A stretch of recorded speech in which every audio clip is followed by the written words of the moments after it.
Chinese Peranakan in Terengganu with my partner, Miss Khairunnisa. So the subtopic for this presentation, the first one is the history of Chinatown in Kuala Terengganu, the Chinese Peranakan Festival in Kuala Terengganu, the traditional clothes and cuisine by the Chinese Peranakan people. Those two will be presented by my partner, Miss Khairunnisa. Without further ado, let's begin with the Chinatown in Terengganu. So as you guys know, in Malaysia, there are most states we have Indian, also Chinese people, and there are certain places that hold this large community. And for us, for the Chinese, without a doubt, those places will be called as Chinatown. And the same goes in the Terengganu, because there are Chinatown in Kuala Terengganu, and they are located at the east, at the coast of Kuala Terengganu, and have been exist for a very long time, because there are a row of shop house that belong to the Chinese, and it is considered as the Chinese merchant village, because there were a trading business between China and the Malay Peninsula dating back to the early 15th century, if I'm not mistaken. And there is such an admiral called Zheng He, and he was considered as the messenger of China. And this state a record that in Kuala Terengganu do have a relationship in terms of trading with the China, and I think in the Ding or Ming dynasty, I'm not really sure about that.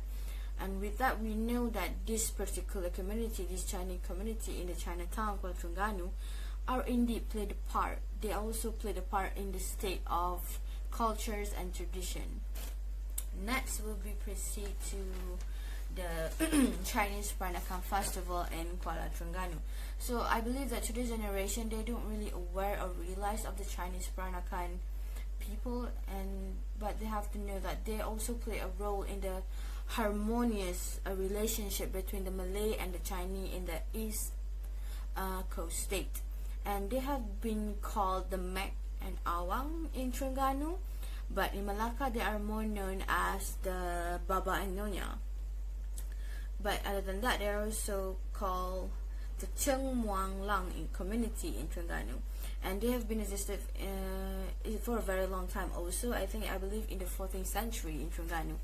So other than that, there are also the 9 and 11 generation that still uphold the Chinese culture, but at the same time they uniting the local Malay with Malay cultures within their society.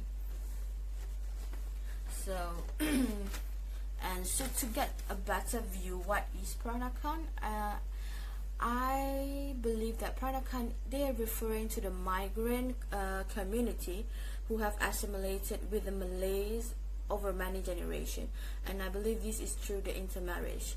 And after that, there a blend of the two cultures emerged and created a unique culture within the society. It has also helped fuse ties between the races, and this is between the Malay and of course the Chinese Peranakan people. So thanks to the government of Terengganu, the Chinese community and the Chinese New Year celebration have reached a new height, and because there is such festival coming festival, and this is an honor to the Chinese Peranakan people. This particular festival is also featuring lion dance, and there are such stalls that sold Chinese New Year essential and others. And not only that, they also wore the traditional kebaya dresses, and I believe this is for the women folks. They wore the traditional kebaya dresses, and and this is quite similar to the Baba and Nyonya, I believe. And also this festival, they are truly show the true essence of the Chinese Peranakan people in the state of Terengganu, to show that they are still exist and they are still present during these days, during this generation. And next, next my partner will be presenting about the culture and the cuisine and the traditional clothes by the Peranakan people. Hi everyone, so today I'll be presenting about two items. The first one is the Chinese Terengganu Peranakan cuisine, and the second one is the Chinese Terengganu Peranakan clothes. As mentioned by Imah before, we can see that people from China migrated to Terengganu for a specific purposes. So what happened is once they get here, they have started to amalgamate it with the surrounding and people around them. They started to notice that the people around them also have a culture, and because they have been here for a long period of time, they started to integrate it in their life. This process is called amalgamated.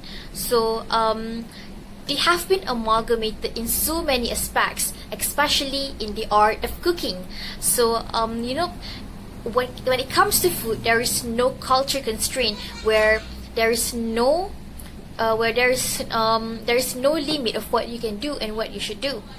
For me, it is kind of brilliant because you are taking two culture together and then you combine it into something different, which you make it a new culture, and it is quite amazing because when we talk about food, there is no culture constraint.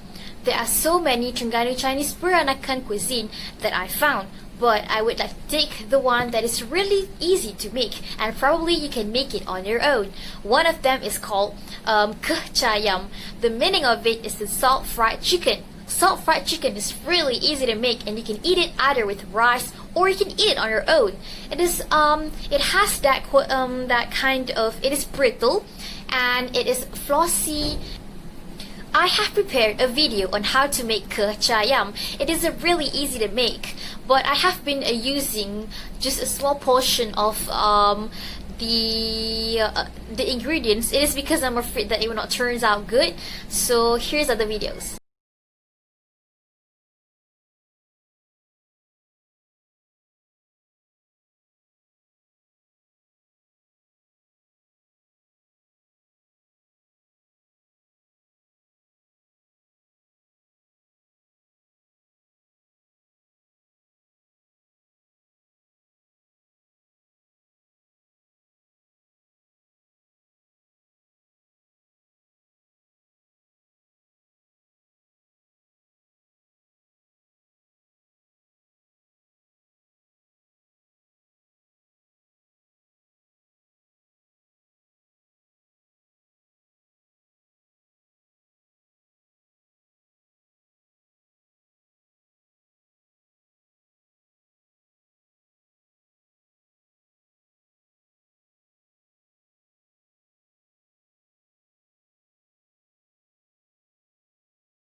Second one is a lohango. Lohango is a healthy drink.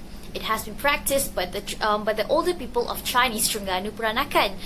It is made from the dried fruit and believed for its cooling effect. If one have persistent cough and lung congestion. Moving on, it is Chinese Terengganu Peranakan clothes. Back in the day, they used to wear cheongsam as something that people can view them as who they belong to, which kind of kin they belong to. But once they got to Terengganu and they have amalgamated with the local culture, they have taken what the locals are wearing, such as kebaya and songkit. The traditional clothes that they wear manifest who are they.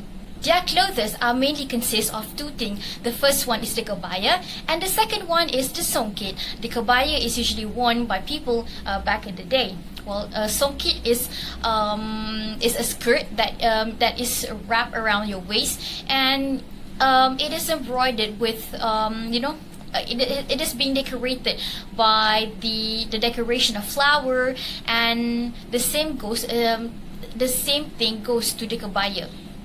Do you know that during Chinese Terengganu Peranakan, there is a competition being held? The competition is called Beauty Pageant, where all of the contestants have to wear the kebaya and songkit as a manifestation of this is what a culture, because like at that festival, people will come and they see their culture. Second conclusion, being a Chinese Terengganu Peranakan does not make them less colourful, but instead they were so creative in combining the local and their own identity, and mixed-washed it became a very beautiful one. And personally, I believe that most of us, when we view Kampung China or Chinatown as something that a place where we can just take pictures there, that we don't even know what lies behind it. I personally believe that we should always try to understand one's culture before it is gone.